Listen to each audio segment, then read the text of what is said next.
शिवोहम।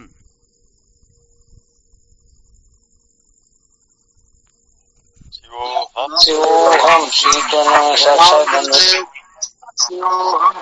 स्वामी जी के चरणों में साष्टांग दंडवत प्रणाम। शिवोहम। शिवोहम। गुरुदेव भगवान के श्री चरणों में शिवोहम। शिवोहम। शिवोहम।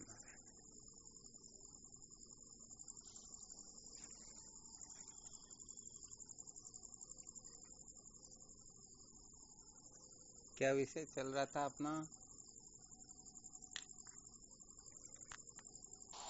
संसार को बनाए रखकर कभी भी सत्य का साक्षात्कार नहीं किया जा सकता। शाबाश। संसार को बनाए रखकर कभी भी सत्य का साक्षात्कार नहीं किया जा सकता। जिस प्रकार से आंख बंद करके किसी भी वस्तु को नहीं देखा जा सकता है, उसी प्रकार से संसार को बनाए रखकर कभी भी सत्य का साक्षात्कार नहीं किया जा सकता है। क्या कारण होता है, नहीं क्यों नहीं किया जा सकता है?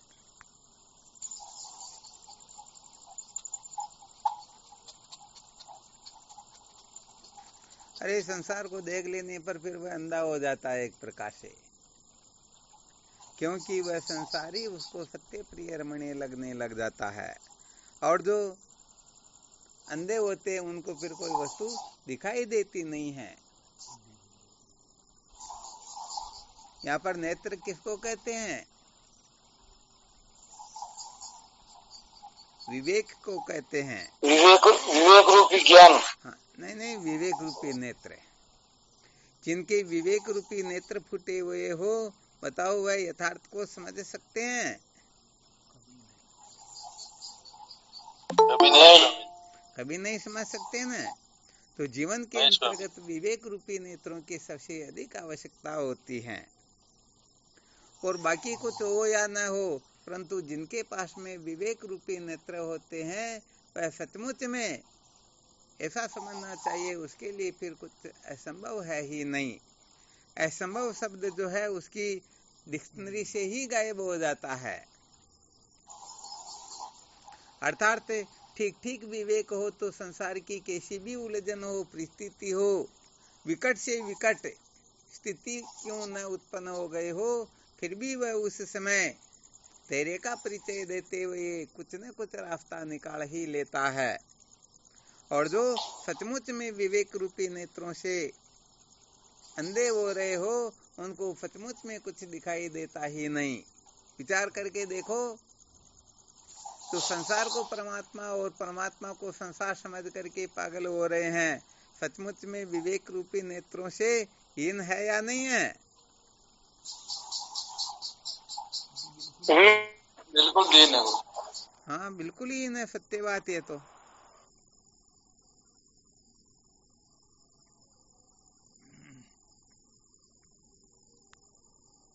तो यहाँ पर यही संकेत किया गया है, जो विवेक रूपी नेत्रों से हीन है, वह केवल और केवल मात्र संसार को ही महत्व देता है। और जो सचमुच में विवेक रूपी नेत्रों के धनी है, वह संसार को जितना महत्व देना चाहिए उसे ज्यादा महत्व नहीं देंगे और असलियत को समझने की चेष्टा करेंगे कि वास्तव में क्या यही परमार्थ है। तो कुल मिलाकर के छंटनी करने में इतने माहिर हो जाते हैं, जिस तरफ जिस वस्तु को रखना हो उस तरफ उसी वस्तु को रखेंगे। नारायण जी महाराज जी, इनमें एक दो जगह मैंने देखा था कि विवेक का मतलब भी छटनी करना ही होता है। हाँ, विवेक का मतलब यही होता है। पृथकीकरण को ही विवेक कहते हैं। जैसे चलनी जो होती है ना, वह आटे को और तुष को अलग कर देती है ना। जी महाराज जी। तो बस ऐसे ही विवेक जो है कुल मिलाकर के पृथकीकरण कर देता है। जैसे हंस दूध व पानी को अलग कर देता है, उसी प्रकार से जिनके अंतर्गत ये विवेक वृत्ति जागृत हो जाती है, वह इस रहस्य को समझने में पूर्ण रूप से समर्थ हो जाता है कि नित्य क्या है और अनित्य क्या है। ये नित्य अनित्य की समझ का आ जाना ही विवेक का जागृत होना होता है। हाँ, बाकी आगे की कक्षाएं जो होती हैं फिर दूसरे साधनों की वहां आवश्यकता होती है, परंतु बिना विवेक के हम किसको पकड़े किसको छोड़े निर्णय कर सकते हैं क्या?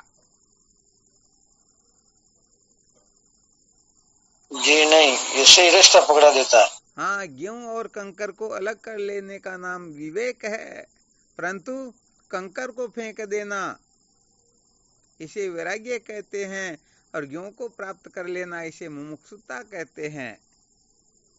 तो जिनका विवेक प्रबल होता है उनका वैराग्य व मुमुक्षुता भी प्रबल होती है, और जिनका विवेक कमजोर होता है उनमें वैराग्य व मुमुक्षुता भी नाम मात्र की होती है, वह प्रबल होती ही नहीं।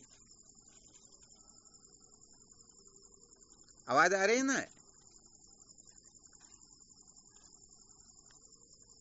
जी महाराज जी। बहुत अच्छी बात है। तो महत्व किसका बताया गया है? हाँ, केवल और केवल विवेक का। विवेक ही महत्वपूर्ण वस्तु होती है।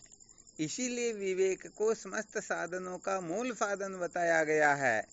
ऐसा समझना चाहिए ये जीव अनादि काल से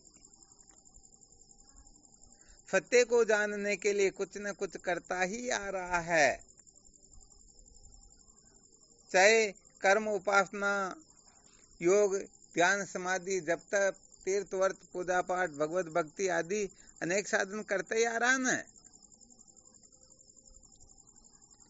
तो ये अनंत जन्मों के जो साधन है, अनंत जन्मों के साधन सचमुच में फलित हुए या नहीं हुए, इसका यही फॉर्मूला है। देख लेना चाहिए कि जिस साधक के हृदय में विवेक जागृत हो गया, समझ लेना चाहिए अनंत जन्मों के साधन प्रतिष्ठित होने लग गए, फलित होने लग गए। और यदि विवेक जागृत नहीं हुआ तो अभी तक सचमुच में उनमें अनादिकाल के साधन भजन अभी तक छिपे पड़े हैं, अभी तक वह फलोत्पादन में समर्थ नहीं है। क्या कारण होता है कि इस प्रकार से वो फल उत्पन्न नहीं कर सकते हैं? कोई रहस्य समझा सकते हैं क्या यहाँ पर? क्योंकि साधन भजन कुछ न कुछ तो हम हर जन्म में करते ही आ रहे हैं। तो किसी का विवेक जागृत हो जाता है, किसी का विवेक जागृत नहीं होता है, क्या कारण है?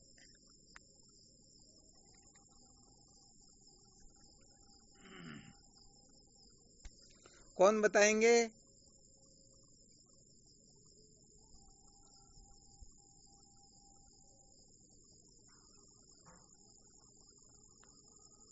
भाई, विवेक जागृत नहीं हो रहा इसका मतलब कुछ न कुछ तो रहस्य है ना।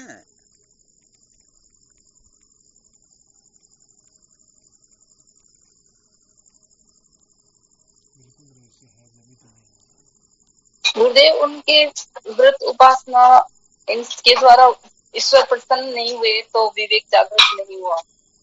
क्या बात, बहुत बहुत धन्यवाद, बहुत अच्छा सूत्र बताया। ये विवेक जागृत होता है जब तक ईश्वर की प्रसन्नता प्राप्त नहीं कर लेते हैं, तब तक विवेक जागृत होता ही नहीं। फिर यहाँ पर प्रश्न खड़ा हो जाता है कि ईश्वर की प्रसन्नता जिस प्रकार से होनी चाहिए वैसी हुई नहीं, क्या कारण है कि ईश्वर की प्रसन्नता ठीक प्रकार से नहीं हो सकी? इसमें कोई सूत्र बताइए।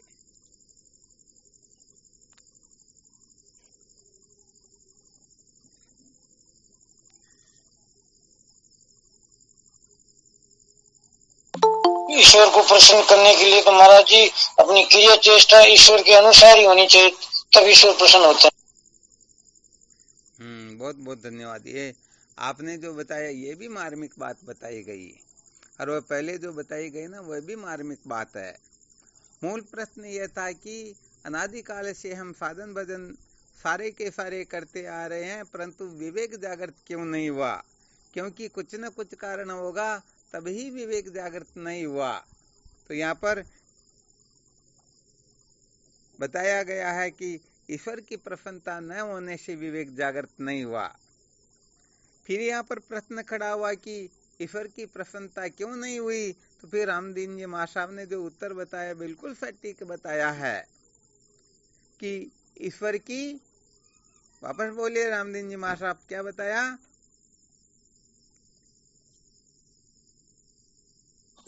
अपनी क्रिया चेष्टा ईश्वर की प्रश्न होने के अनुसार ही होनी चाहिए। क्या बात है। अर्थात ईश्वर जिस प्रकार से प्रसन्न होते हैं उसी प्रकार से हम क्रिया चेष्टा करेंगे, तभी तो ईश्वर की प्रसन्नता प्राप्त कर सकेंगे।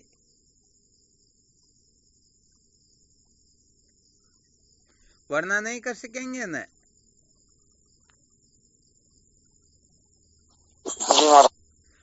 अच्छा, फिर कैसे क्या करना चाहिए?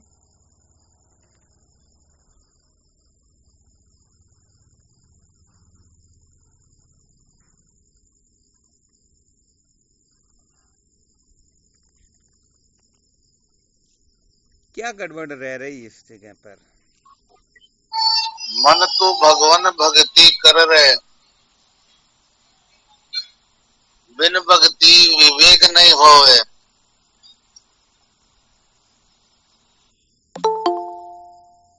चलो, बहुत अच्छी बात है। वो थोड़ा अंतरा इधर उधर हो गया था, कोई बात नहीं।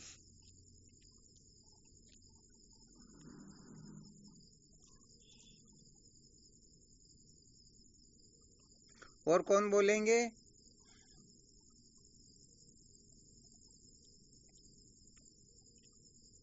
स्वामी जी के चरणों में कोटि कोटि प्रणाम। शिवोहम। गुरुदेव, विवेक की तो अगली कक्षा है। ये ईश्वर की प्रसन्नता तो अंतःकरण शुद्ध तक ही है गुरुदेव। नहीं, ईश्वर की प्रसन्नता तो बहुत आगे तक काम करती है। यहाँ तक समझिए कि ईश्वर की प्रसन्नता जो है ना, जब तक श्रोत्रिय ब्रह्मनिष्ठ गुरुदेव की प्राप्ति नहीं करवा देते हैं तब तक, क्योंकि ईश्वर जो है ना, जीव मात्र को अपने स्वरूप का वास्तविक बोध हो, इसके लिए तो ईश्वर की तो पूर्ण कृपा जीव मात्र पर सदा सर्वदा बनी ही रहती है। तो ईश्वर ऐसे बीच में थोड़े छोड़ देते, क्योंकि अनेक जन्म भजन आता है। अनंत जन्म के जो साधन भजन किए हुए हैं, उन साधन भजनों का फल केवल मात्र विवेक उदय हुआ या संत मिले, सत्संग मिल गए और ईश्वर देख ले अब ये जाने इनका काम जाने, ऐसा नहीं होता है। यहाँ पर तो जब तक श्रोत्रिय ब्रह्मनिष्ठ गुरुदेव को उपलब्ध नहीं करवा देते हैं तब तक ईश्वर शांत नहीं होते, उस जीव के ऊपर किसी न किसी रूप में कृपा करते ही रहते हैं।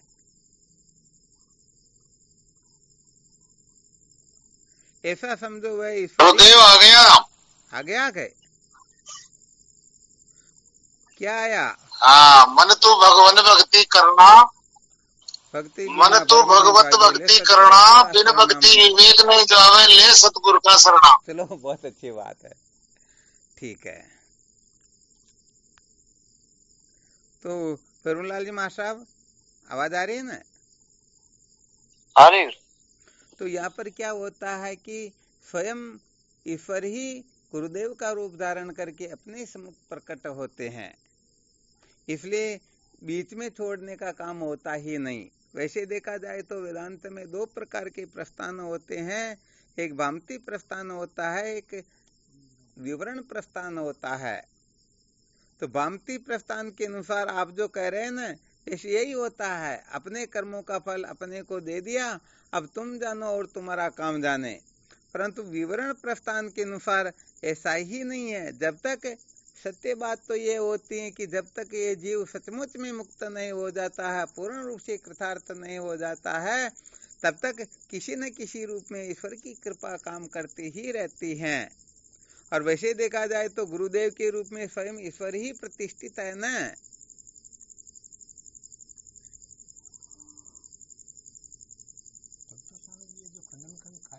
हाँ गुरुदेव, समझ में आ गई बात। खंडन खंड का देखा क्या है, क्या कह रहा?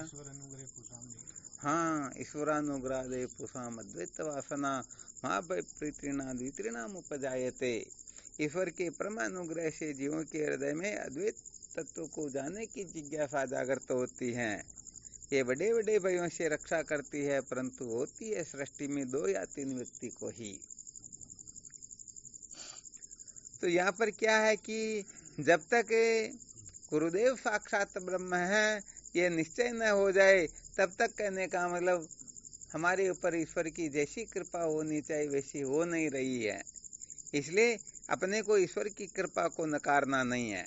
ईश्वर की कृपा से ही ये सारा का सारा सिस्टम सार्थक होता है, वरना सच्ची बात यह है कि बड़ा गड़बड़ घोटाला भी हो ही जाता है।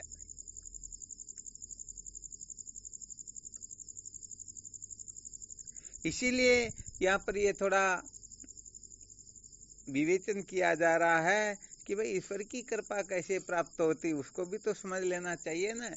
हालांकि इस विषय पर खूब चर्चा कर चुके, परंतु फिर भी थोड़ा बहुत विस्मृत हो ही जाते हैं, अथवा ऐसा समझना चाहिए कि ऐसी चर्चा तो सदा सर्वदा चलती ही रहनी चाहिए। ये सूत्र तो अपनी बुद्धि में सदा सर्वदा जगमगाता रहे, तब जाकर के बात कुछ और होती है। अच्छा, विचार करके देखो, जब तक एक छोटा सा बच्चा है और समझो आप दुकान से कोई थैली खरीद करके लाए, 5 रुपए 10 रुपए, आजकल कुरकुरे पता नहीं क्या क्या होता ना। अब उस पूरी थैली में से यदि एक भी कोई लेना चाहे अथवा उसको पूरी की पूरी न दे, तो बताओ लौटेगा या नहीं लौटेगा? भाई वो प्रसन्न तो तभी होगा ना जब को उसको पूरी की खोलेगा भी वही, दूसरा भी कुछ नहीं कर सकता। दूसरा भी खोल रहा तो उसको लगता है कि ये कुछ न कुछ गड़बड़ करेगा। तो एक छोटा सा बच्चा भी तभी प्रसन्न होता जब उसे पूरा का पूरा दे दिया जाए। अब अपन क्या करते हैं? गड़बड़ करते हैं ना। हाँ, यहाँ पर तो सर्वस्व ईश्वर को ही समर्पित करना होता है। अपन यहाँ पर तो देखते जो अच्छा हुआ वो तो मैंने किया, और जो गड़बड़ हो गया ये ईश्वर ने। हाँ, ईश्वर की मर्जी के बिना तो पत्ता भी नहीं हिलता है। उमा दारुण योषित की न्यायी, सभी न चावत राम गुसाई। बिना भगवान की इच्छा के तो कुछ होता ही नहीं है। इसलिए गड़बड़ हो गई तो भाई ये ईश्वर की इच्छा से हुआ, ईश्वर की प्रेरणा से हुआ, ईश्वर के बिना कुछ होता ही नहीं। और अच्छा हो गया तो वो दृष्टांत ध्यान में ले लीजिए, वैसे गाय किसने मारी, आ गया ध्यान में। तो भाई यहाँ पर ईश्वर की जो प्रसन्नता होती है वहां पर पूर्ण रूप से अपने को अच्छी तरह से इस रहस्य को समझना होता है। हम अपने हिसाब से कुछ न कुछ करके ईश्वर को प्रसन्न करना चाहते हैं, तो ये ईश्वर को प्रसन्न करना नहीं होता, बल्कि ऐसा समझ लो कि उसे और नाराज करना हो गया। हाँ, अब शर्त अपनी तरफ से थोड़े रखते हैं क्या? हाँ, जैसे कोई पैसे देने वाला तो शर्त तो और रखेगा ना, हाँ वो थोड़े रख पाएगा। जैसे एक बार वो छोटा सा सूत्र संकेत किया था, कोई 2 मित्र हरिद्वार गए भ्रमण करने के लिए, यात्रा करने के लिए, तीर्थ यात्रा के लिए। तो क्या होता है कि वहां पर एक मित्र ने स्नान करके हाथ में गंगा जल लेकर के गंगा माता को प्रार्थना की, हे माँ, मैं तुम्हारी साक्षी के अंतर्गत फलाना जो बहुत ही गरीब है, किसी प्रकार से समर्थ नहीं है, मैंने उसको 10,000 रुपए दे रखे।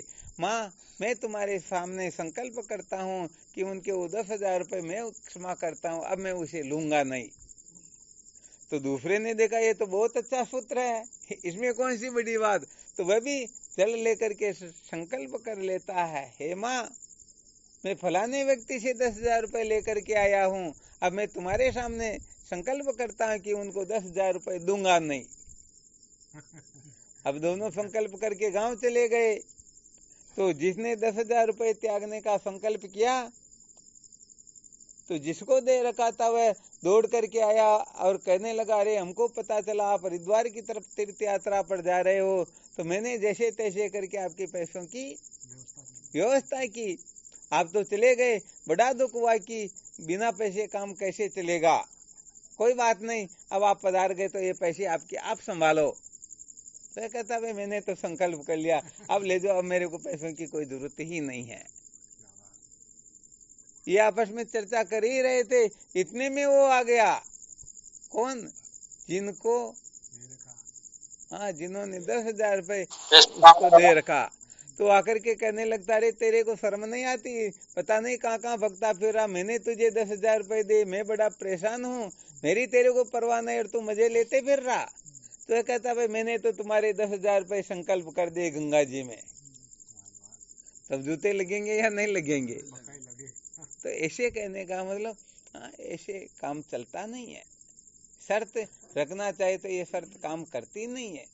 तो यहाँ पर तो ईश्वर की शर्त के अनुसार हम चलेंगे, तभी अंतःकरण पवित्र होगा, तभी संत मिलेंगे, तभी सत्संग और विवेक की जागृति होगी, और तभी हम सचमुच में गुरुदेव के सानिध्य में बैठ करके मैं कौन हूँ, परमात्मा क्या है, जगत क्या है, ये जीव जन्म मरण के चक्कर में क्यों भटकता है, जन्म मरण के चक्कर से छूटने का रास्ता क्या है, ये सारा का सारा फिर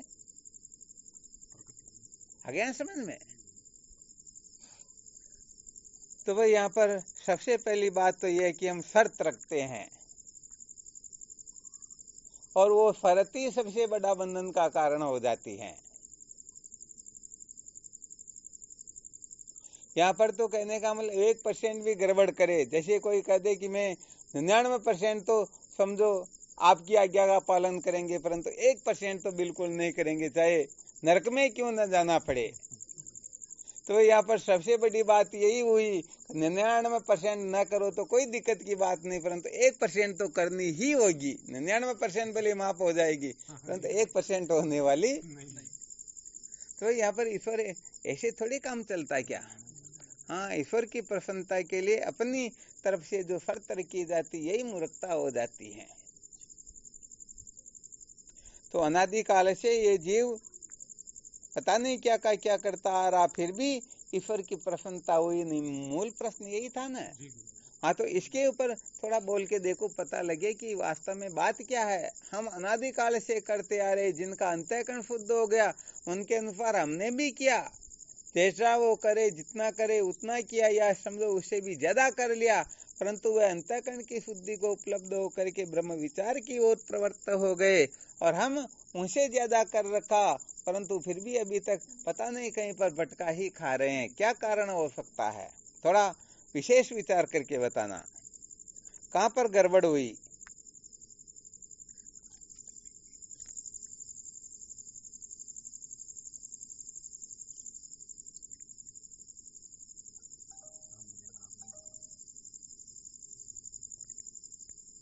हाँ, कोई भी गुरुजी मन मानता नहीं है।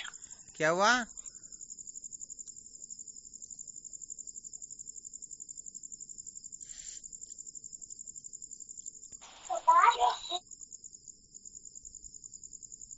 हाँ बोलो।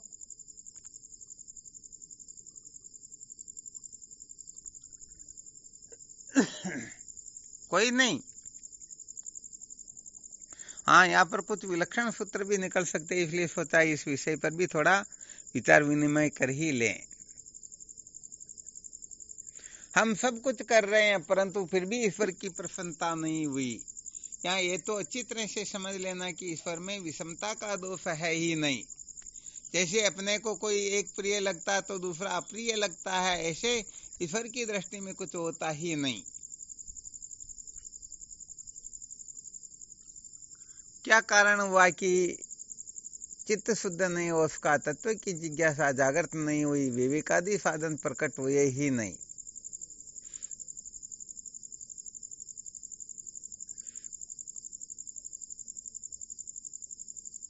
हाँ, क्रम से गिनवाना, अभी एक में गड़बड़ हो रही तो बहुत सारे सूत्र निकलेंगे यहाँ तो।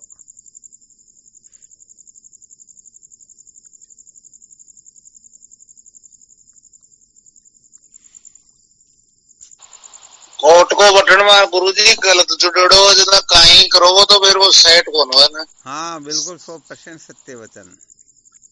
तो गलत बटन, जो गलत बटन यहाँ पर किसको कहा जाएगा, बस यही बताना है।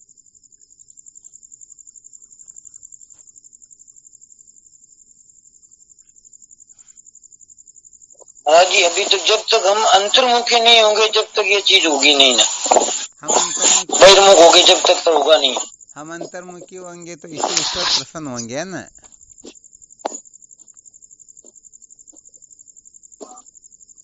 यहाँ पर मूल प्रश्न को ही समझो कि यहाँ ईश्वर की प्रसन्नता का विषय चल रहा है। अनादिकाल से हमने पता नहीं क्या क्या किया, फिर भी ईश्वर की प्रसन्नता हमारे ऊपर नहीं हुई। क्या गड़बड़ हो सकती है, क्या कारण हो सकता है?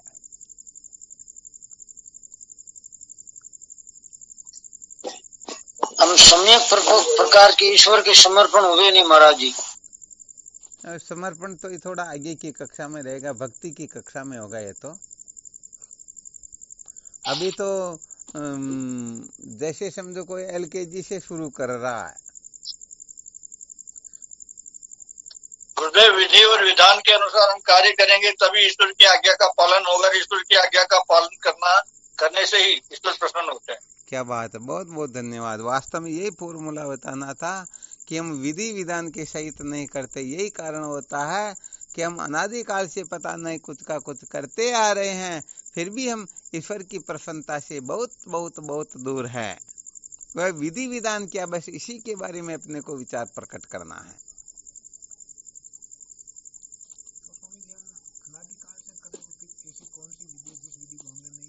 हाँ, तो यही तो है, ऐसी कोई न कोई विधि में चूक हो रही है, तभी तो ईश्वर की प्रसन्नता प्राप्त नहीं कर पा रहे हैं।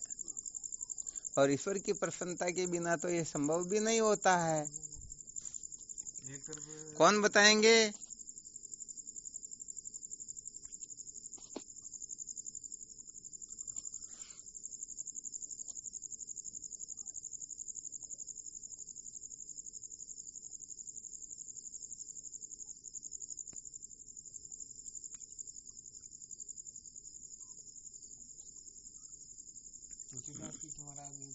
शास्त्र में जो निषिद्ध कर्म बताए गए वो उनका त्याग करना, जो विहित कर्म बताए उनका पालन करना। बहुत बहुत धन्यवाद। देखो मोहनानंद जी महाराज बहुत पुरुषार्थ करे, बाकी के साधक पता नहीं क्या कर रहे। अरे भाई, सबसे पहला सूत्र ही यही कि हमने चाहे बहुत कुछ किया होगा, परंतु हमने निषिद्ध कर्म किया, तो बताओ ईश्वर की प्रसन्नता होगी क्या? तो फिर ये कहाँ दिक्कत आ रही? इसका मतलब निषिद्ध कर्म को रिजेक्ट करो कि निषिद्ध कर्म से कभी भी ईश्वर की प्रसन्नता होती ही नहीं। फिर ऊपर चलो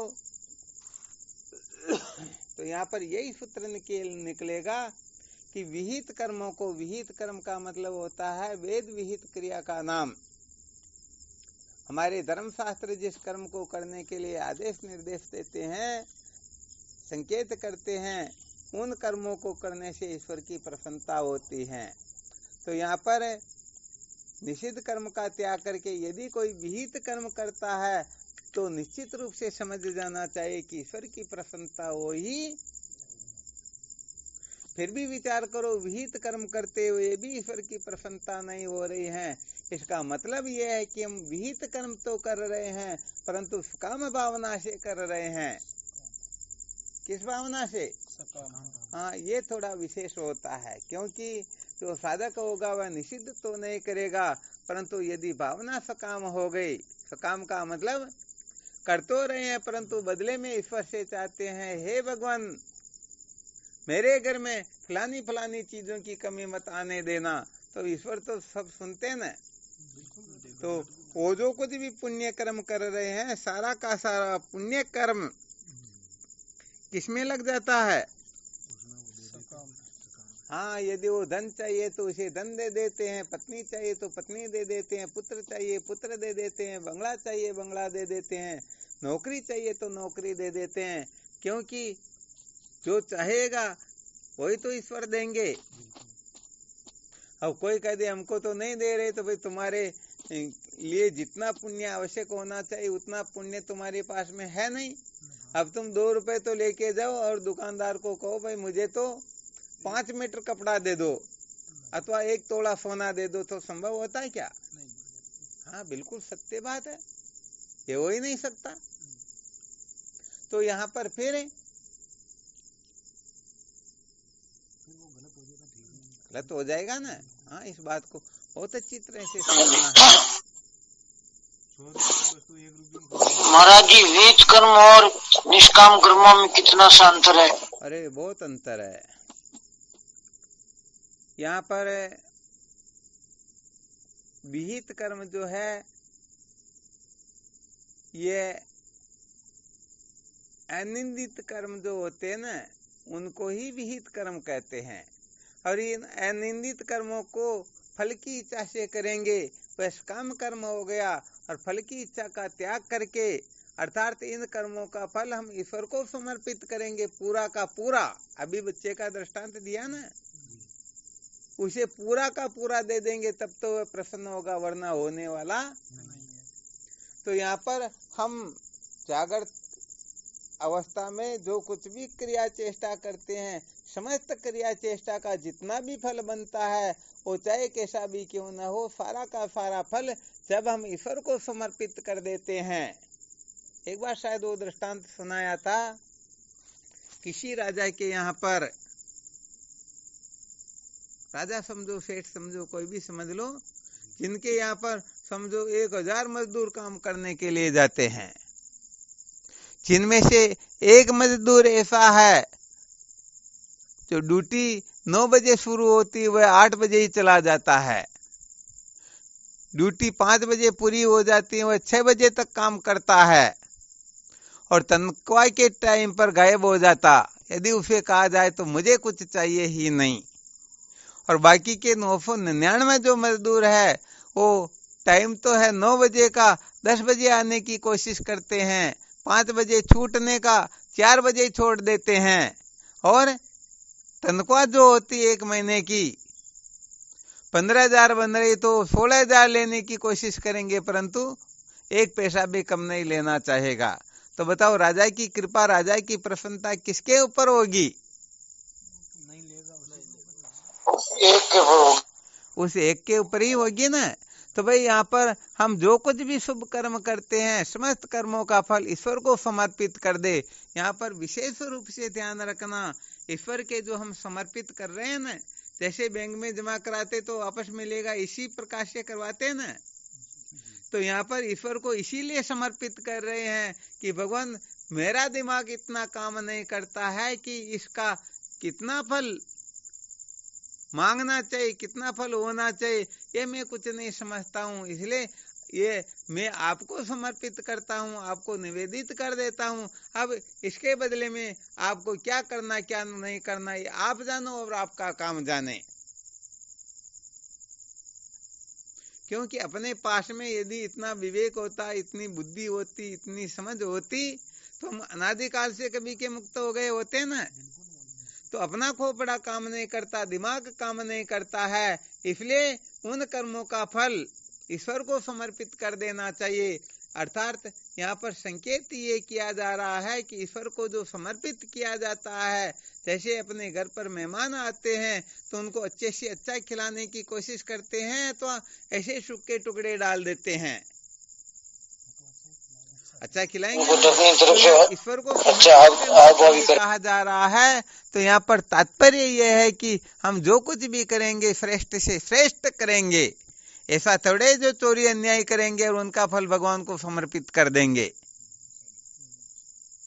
हाँ, यहाँ पर जो समर्पण करना चाहता है वह इस रहस्य को बहुत अच्छी तरह से समझता।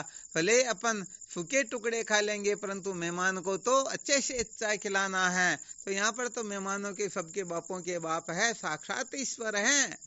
तो बताओ, ईश्वर के लिए कुछ गड़बड़ करेंगे? नहीं करेंगे ना।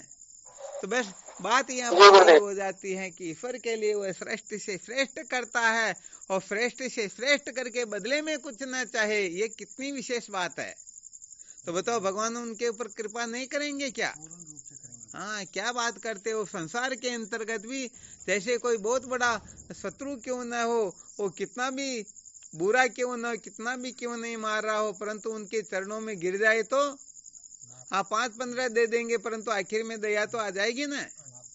तो बताओ, ईश्वर के जब इस प्रकार से पूर्ण रूप से समर्पित हो जाता है, ईश्वर की प्रसन्नता का ध्यान रखता है कि कहीं मेरे से ऐसा न हो जाए, जैसे पतिव्रता स्त्री 24 घंटे डरती रहती, मेरे से कहीं ऐसा वैसा न हो जाए। ऐसे ही जो साधक ईश्वर से डरने लग जाता है, तो बताओ कभी भी उससे बुरा होगा क्या? और जब होगा नहीं तो बताओ उसका अंतःकरण शुद्ध नहीं होगा क्या? अरे उनका अंतःकरण तो ईश्वर के संकल्प मात्र से शुद्ध हो जाएगा। तो बस इसीलिए यहाँ विशेष रहस्य यही समझना होता है कि जब तक हम ईश्वर की प्रसन्नता के लिए ईश्वर के समर्पित होकर के अर्थात भगवद अर्पण बुद्धि से ईश्वर की प्रसन्नता के लिए जो निष्काम कर्म नहीं करता है उसका कभी भी अंतःकरण पवित्र होता ही नहीं। अर्थात न तो उनके मल दोष की निवृत्ति होती है, न विक्षेप दोष की निवृत्ति होती है। वो बेचारा अनादि काल से जन्म मरण की श्रृंखला में भटकता आ रहा है और भटकता ही रहता है। आ गया ना चित्र से समझ में? हाँ, शिवम नारायण हरि ओम। छोटूलाल जी बहुत टाइम लगा दिया।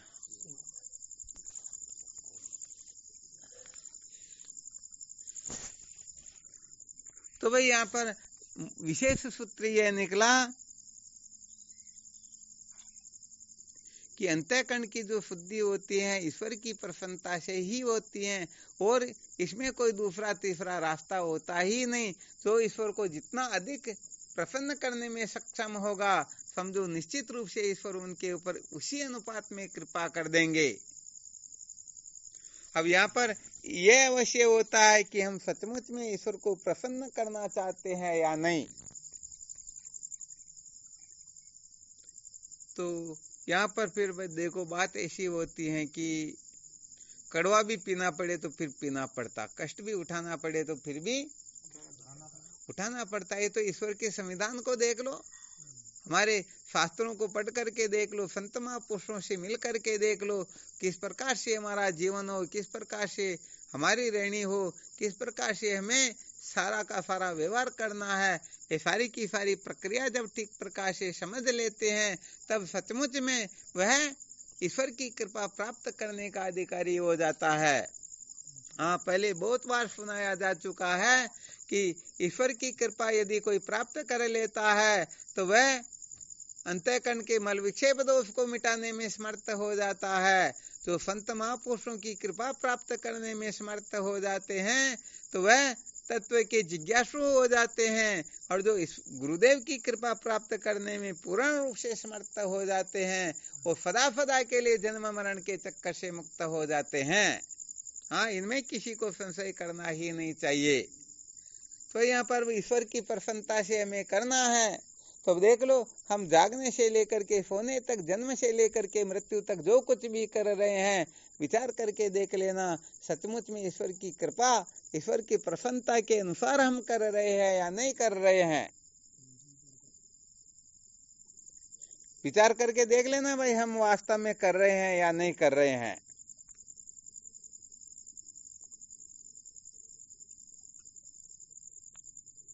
तो हालांकि बातें तो खैर खूब की जा सकती हैं, सुनी भी जा सकती हैं, सुनाई भी जा सकती हैं, परंतु करने में बड़ा गड़बड़ घोटाला होता है, क्योंकि हम इस जगह पर सचमुच में इसको स्वीकार ही नहीं कर सकते हैं। क्या नहीं करते हैं?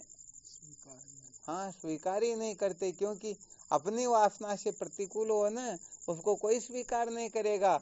और वासना के अनुसार हो तो अरे क्या कहने की बात है, वो तुरंत स्वीकार कर लेगा। हाँ, बिल्कुल सत्य बात यही है। तो यहाँ पर सचमुच में फिर अनेक प्रकार के फॉर्मूले निकलते हैं, परंतु सचमुच में कोई सच्चा जिज्ञासु हो, जन्म मरण के बंधन से मुक्त होना जो चाहे ना, वही वास्तव में ईश्वर की कृपा पूर्ण रूप से प्राप्त करने का अधिकारी हो सकता है। तो ये सबसे पहले मूल बिंदु होता है, मुझे जन्म मरण के चक्कर से छूटना है। अरे भाई, ईश्वर को प्रसन्न करना चाहते हो, क्यों, क्या आवश्यकता पड़ी? मुझे तो मौज मस्ती मनोरंजन के लिए, धन दौलत इनके लिए, तो फिर यहाँ पर इस प्रक्रिया की तो कोई आवश्यकता नहीं। जैसे चाहो आप प्रसन्न कर सकते हो ईश्वर को ही, क्यों किसी भूत प्रेत को ही कर लो ना, क्षिप्रम भवती। यहाँ पर तो हाँ, बहुत जल्दी कर्मों के द्वारा क्रिया चेष्टा से तो बहुत जल्दी सिद्धि प्राप्त होती है ना, सिद्धिर भवती कर्मजा। तो यहाँ पर ईश्वर की प्रसन्नता का काम टेढ़ा होता है, हमें शास्त्रोक्त रीति से सारा का सारा करना होता है, परंतु यहाँ पर है बड़ा कठिन काम। कोई 5 सूत्र भी बता दे तो मुश्किल से साधक हाँ थोड़ा बहुत भले करेंगे, परंतु बड़ी खतरनाक बात होती है। आप में से कोई हाथ खड़े करके बता सकते पहले? हालांकि क्या करना हाथ खड़ा करके, तो फिर भी अंदर से तो सभी जान लेना। ईश्वर की प्रसन्नता में सबसे पहला बिंदु बताया था कर्म धन भोग, इन तीनों का ही हमें शुद्धिकरण करना है। क्या करना है? क्योंकि कर्म धन भोग से ही ये जीव जन्म मृत्यु की श्रृंखला में भटकता है। केवल उपनिषद का मंत्र यही संकेत करता है, न कर्मणा न प्रजया न धनेन त्यागे न के मृत तत्व मानसु। कर्म धन भोग से कभी भी अमृत तत्व की प्राप्ति नहीं होती, बल्कि ये जीव जन्म मरण के चक्कर में भटकता ही रहता है। तो इनमें कर्म धन भोग के अंतर्गत सबसे अधिक शुद्धि की आवश्यकता होती है तो धन की होती है। और धन को तभी शुद्ध समझना चाहिए जब हम उसका 10वां हिस्सा ईश्वर की प्रसन्नता के लिए खर्च करें। हालांकि यहाँ पर तो पूर्ण रूप से जब हम समर्थ होंगे तभी ईश्वर की पूर्ण कृपा होगी, परंतु जब LKG से शुरू करते हैं तो कम से कम 10वां हिस्सा अपने को केवल और केवल मात्र ईश्वर की प्रसन्नता के लिए, अभी बताया ना, ईश्वर की प्रसन्नता से अंतःकरण शुद्ध होता है। और जब आप अंतःकरण को शुद्ध कर लो तो फिर ऐसी अवस्था के अंतर्गत आगे जब कक्षा होगी तब संतों की प्रसन्नता की क्लास आएगी। उस समय इस समय में ईश्वर की प्रसन्नता के लिए ईश्वर के दिशा निर्देश के अनुसार ईश्वर को महत्व दे करके 10वां हिस्सा खर्च करना है। जब हम ऊपर की कक्षा में बैठ जाए तो फिर संत महापुरुष जैसे चाहे वैसे खर्च करना है। और जब हम और आगे की कक्षा में बैठ जाए तब केवल मात्र गुरुदेव की आज्ञा के अनुसार ही करना है, गुरुदेव के लिए ही करना है। तो विचार करके अभी शायद हाथ तो खड़े किए कुछ साधकों ने, बहुत धन्यवाद है। फिर भी समस्त साधक देखते रहना अच्छी तरह से हम वास्तव में ऐसा करते हैं या नहीं करते हैं। हाँ, जिनकी स्थिति कमजोर हो उनकी खैर बात अलग होती, जिनको खाने पीने की समस्या रहती तो वो तो क्या करें, परंतु जो सचमुच में समर्थवान हैं यदि वह भी यहाँ गड़बड़ करते हैं तो उनकी दृष्टि में अभी ईश्वर महत्वपूर्ण नहीं है, अभी धन महत्वपूर्ण है, भोग पदार्थ महत्वपूर्ण है, अनात्म पदार्थ महत्वपूर्ण है। तभी तो हम ईश्वर की मर्यादा के अनुसार नहीं चल पा रहे हैं। बिल्कुल क्लियर ना?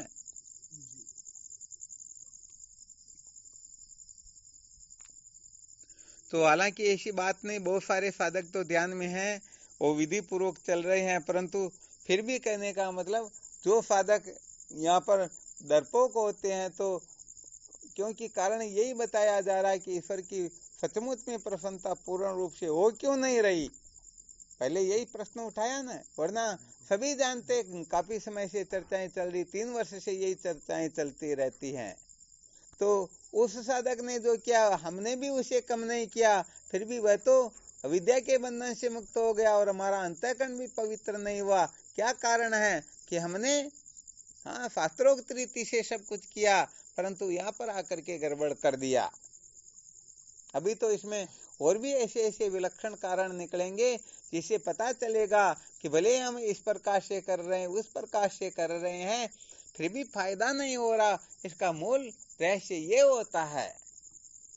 तो भाई यहाँ सब जगह पर अच्छी तरह से सावधान रह करके जब सत्य के साक्षात्कार की ओर, ईश्वर की प्रसन्नता की ओर हम प्रवृत्त होंगे तो निश्चित रूप से अपना काम बन जाएगा। वरना सच्ची बात है, काम बनने वाला वास्तव में है ही। हाँ, तो यहाँ पर किसी एक दूसरे को देखना ही नहीं है, अपने को स्वयं को इस रहस्य को बहुत अच्छी तरह से समझना है कि हम सचमुच में ईश्वर के संविधान के अनुसार चल रहे हैं या नहीं चल रहे हैं। क्योंकि यहाँ पर ये तो बिल्कुल पक्का है कि जिनका काम 100 रुपए से चलता है उनके पास यदि 90 रुपए हैं तो थोड़ा बड़े कठिनता से तो उसको कष्ट उठाना पड़ेगा ना। तो जितने अंशों में आप कष्ट उठाओगे उतने अंशों में ईश्वर की प्रसन्नता प्राप्त कर लोगे। वरना ईश्वर की प्रसन्नता प्राप्त करने का कोई फॉर्मूला ही नहीं है। तो यहाँ पर तो केवल धन के विषय में सुनाया गया कि जो 10वां हिस्सा ईश्वर की प्रसन्नता के लिए खर्च करता है तो उसके ऊपर ईश्वर की प्रसन्नता होती है। परंतु अभी तो कर्म बाकी है, अभी तो भोग बाकी है। तो सबके ऊपर यदि ठीक ठीक प्रकार से अनुसंधान करके कर्म अनुभव का वो शुद्धिकरण कर लेता है तो निश्चित रूप से ईश्वर की कृपा प्राप्त कर लेता है। और यदि इस प्रकार से नहीं कर सकता है तो कभी भी ईश्वर की प्रसन्नता प्राप्त कर सकता ही नहीं। अच्छा, कल फिर और विचार करके आप लोग तैयार रहना कि ऐसी क्या गड़बड़ होती है कि हम सब कुछ कर रहे हैं फिर भी ईश्वर की कृपा पूर्ण रूप से प्राप्त नहीं कर पा रहे हैं। हाँ, ऐसा कोई फॉर्मूला सोचना, दिमाग में लाना, क्योंकि विचार करोगे तो कुछ न कुछ तो अपने हृदय में प्रकट होगा ही होगा। इसमें किसी को कोई शंका हो तो भले प्रश्न कर सकते हैं।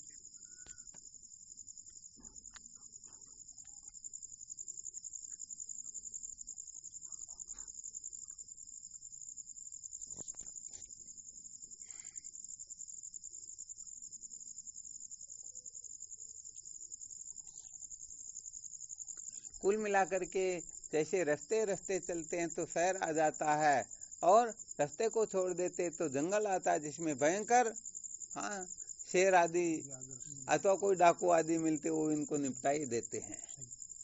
तो शास्त्रोक्त रीति से तो चलना ही होता। ये तो भी मानव बनने के लक्षण बताए जा रहे। तत्व जिज्ञासु के लक्षण तो बड़े खतरनाक होते हैं। वो तो समस्त कचरे का अर्थात समस्त संसार का त्याग करने के सामर्थ्य रखे तब जाकर के वह ब्रह्म विद्या का अधिकारी होता है। तो अभी कम से कम ईश्वर की प्रसन्नता के लिए कितना सा करना, इतना भी नहीं कर पा रहे तो आगे तो बड़े खतरनाक वो खतरनाक घाटियां होती हैं। तो जो LKG से ठीक प्रकार से चल गए तो आगे घाटियां उनका कुछ नहीं बिगाड़ती हैं, परंतु कोर्ट का पहला बटन गलत लग गया तो सारे के सारे गलत ही लगते जाएंगे। तो देख लेना हम सचमुच में कितने सूरवीर हैं। हम वास्तव में थोड़ा बहुत कष्ट उठा सकते हैं या नहीं, थोड़ा बहुत हम संकट मोल ले सकते हैं या नहीं ले सकते हैं। अरे 3 चपाती खाते, 4 खाते, 5 खाते तो 5 खाने वाला यदि 4 खा ले तो एक तो बच रही है ना, एक बच रही तो 10 दिन में तो 10 हो जाती है ना। तो 2 भूखे व्यक्ति को भोजन कराने का फॉर्मूला तो अपने आप ही आ गया। एक कम खा रहे तो मर थोड़े जाएंगे क्या। हाँ, हो सकता है किसी की गड़बड़ हो जाए कि नहीं इतना तो हमारे पास में सामर्थ्य नहीं तो कम खा लो, और तो क्या।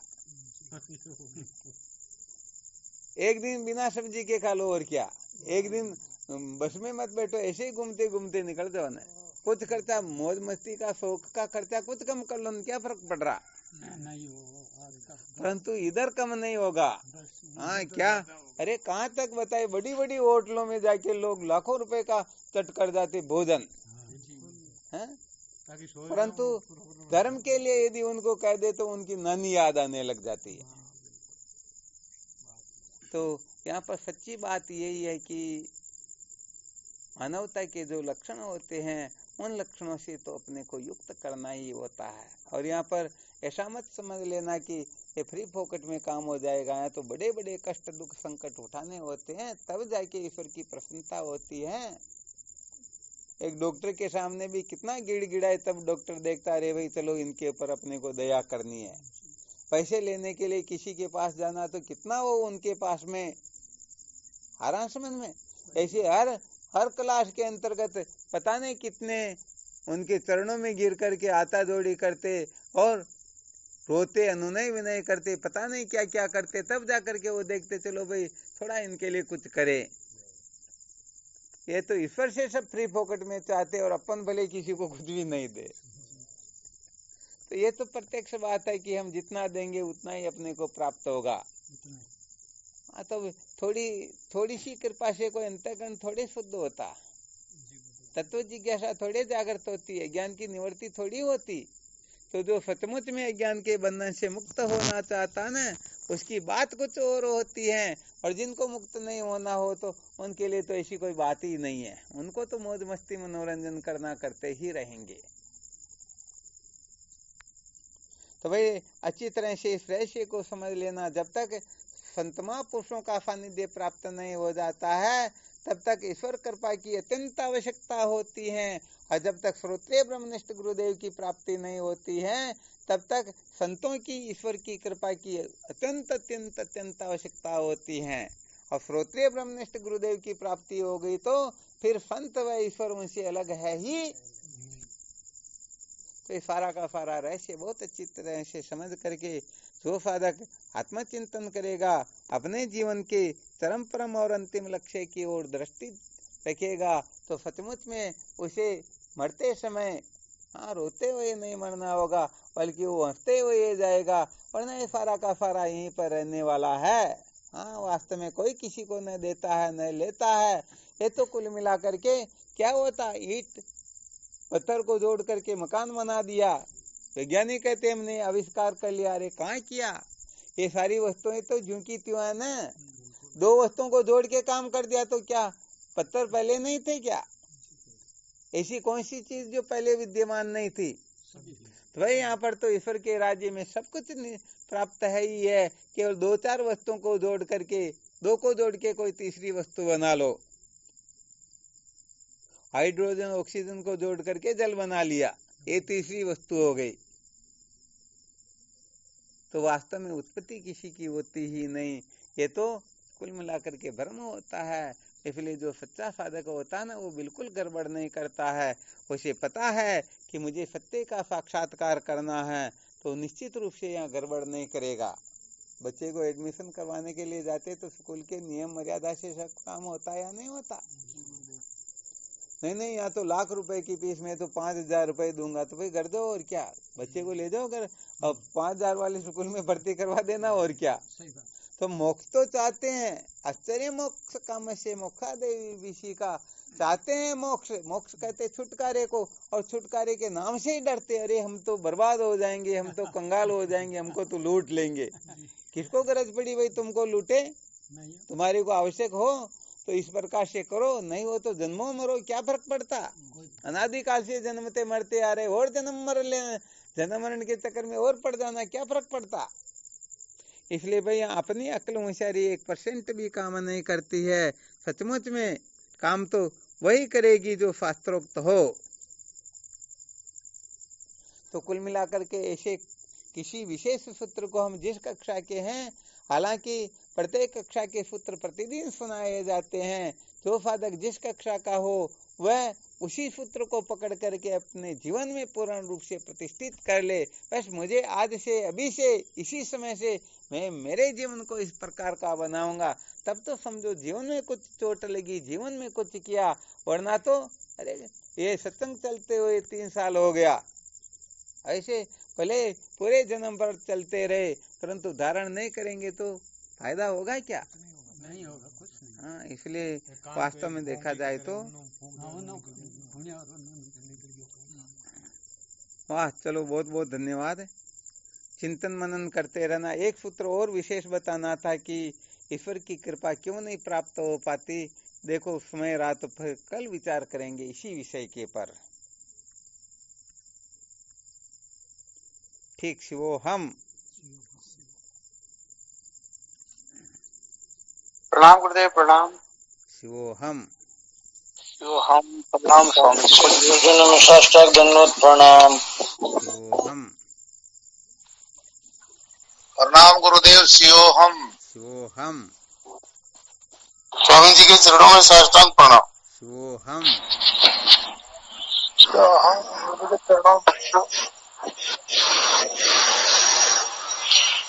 प्रणाम गुरुदेव, आपकी श्री चरणों में प्रणाम। कोटि प्रणाम।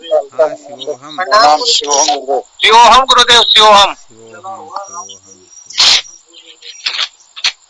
शिवोहम गुरुदेव। हाँ, शिवोहम।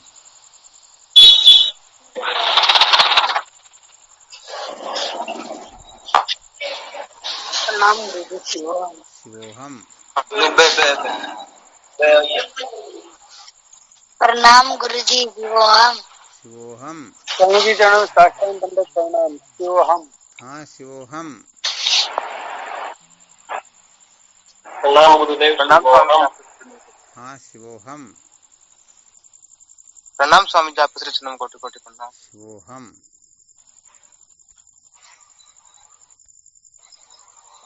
प्रणाम गुरुदेव। शिवोहम।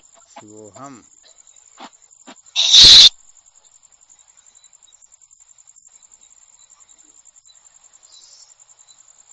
सही होते जब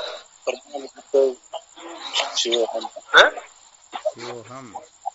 स्वामी जी के चरणों में कोटि कोटि प्रणाम। शिवोहम। गुरु जी के चरणों में कोटि कोटि प्रणाम। हाँ शिवोहम। महाराज सदगुरु के चरणों में कोटि कोटि प्रणाम। बाबा जी शिवोहम। शिवोहम।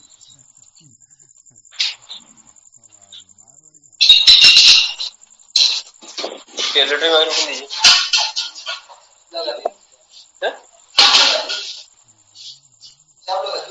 वो कैलकुलेटर क्यों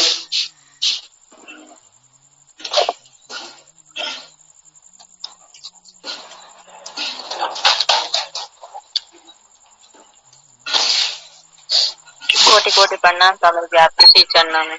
हाँ शिवोहम।